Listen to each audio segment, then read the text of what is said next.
Hi, this is Brian Bieron with PlatformEconomyInsights.com, and this briefing is a quick review of an announcement that was recently made by Facebook that they are going to be implementing new rules related to the transparency and buying of political advertising and issue advertising in the United States. They are, of course, in particular focused on the whole role of Facebook and Facebook advertising and other kinds of communication on the 2020 U.S. elections. Not just, of course, a presidential election, but we have the congressional elections as well. So given the history behind what happened with Facebook in the 2016 election, this is, of course, huge news, and it continues to put Facebook in the middle of all kinds of political tension.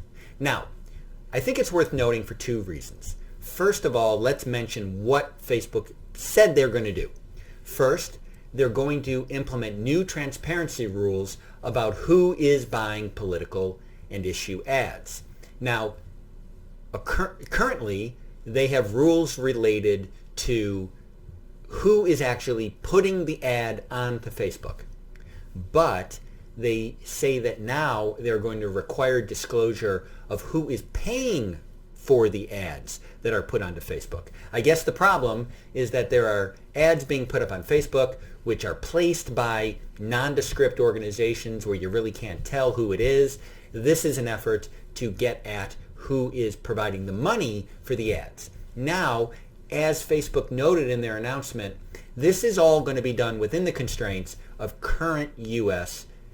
campaign financing laws. And that's really important to note because the fact is that there is a significant flexibility that people and organizations have to put politically relevant issue advertising and information out into the marketplace of ideas without having to disclose who paid for it.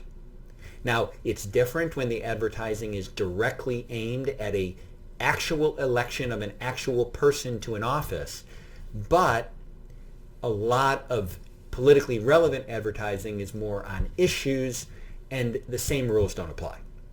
So these Facebook rules are going to be consistent with the disclosure rules that cover essentially campaign finance in the United States overall. But the second thing is that Facebook noted that they are going to have new rules behind advertising related to what they described as voter suppression. Now, this is actually, to me, the more interesting point with this announcement because it really raises the broader topic of how platforms, and in particular the largest platforms, engage in content moderation, or more importantly, user content moderation. And you can't follow any of this stuff. You can't be a watcher of PlatformEconomyInsights.com videos or read our emails or go to the website and keep track of what's going on in the world of platform public policy without knowing that Section 230, the United States law relating the liability related to user-generated content, that's a big issue.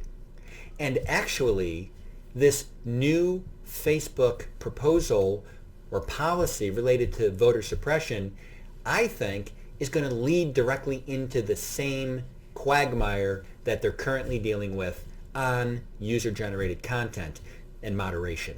Because nobody can really agree on what voter suppression really would be. Everybody who's involved in politics and public policy almost certainly has their own view. And if, in fact, there are going to be new and different policies related to the ability to engage in communications and advertising on that topic, it's going to create questions and issues about how Facebook makes those determinations, what they adjudge to be voter suppression, what they adjudge not to be voter suppression. And that will highlight an ongoing, essentially, disagreement in particular on the left and on the right, over what's wrong with platform moderation policies with the giant communications platforms. Especially, we're hearing about Facebook and Google all the time. The disagreement tends to be not that there's unhappiness and frustration. Left and right and center, in many cases, are unhappy and frustrated. But instead, it's why. On the conservative side, you tend to have frustration with a sense of lack of balance or unfairness. The idea that standards are not applied in the same way to those with conservative viewpoints compared to those with more progressive viewpoints.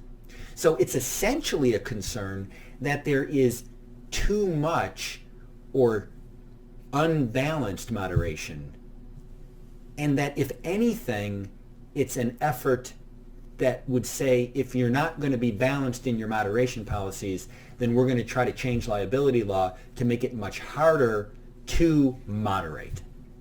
On the left, among progressives, concerns have tended to be over frustration that there's not enough moderation going on, that there's too much fake news, or that there's too much racist communication, or too much hate speech, various terms like that.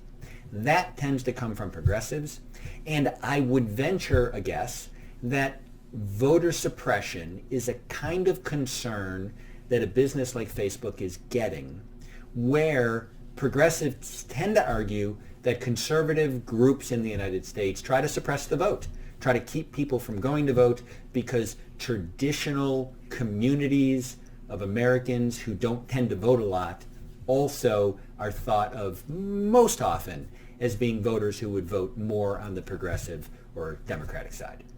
So this is one of those cases where new policies to make more aggressive moderation a Facebook, essentially, policy on something that would likely be perceived as a concern among progressives is almost certainly going to end up creating frustration among conservatives, who will undoubtedly claim that many of their communications that some on the left might accuse of being voter suppression is actually just sound voter education, issue communication, and open free speech debate. So that's, I think, almost certain to come out of this policy when you have those who will look from one side and say, hey, Facebook, you now have a rule that says you can't have voter suppression-based advertising, but I'm seeing these things, or those on the right saying, you are penalizing our ability to communicate by claiming that what we're doing is voter suppression when it's not that at all. We want everyone to vote. We just think all voters should be educated.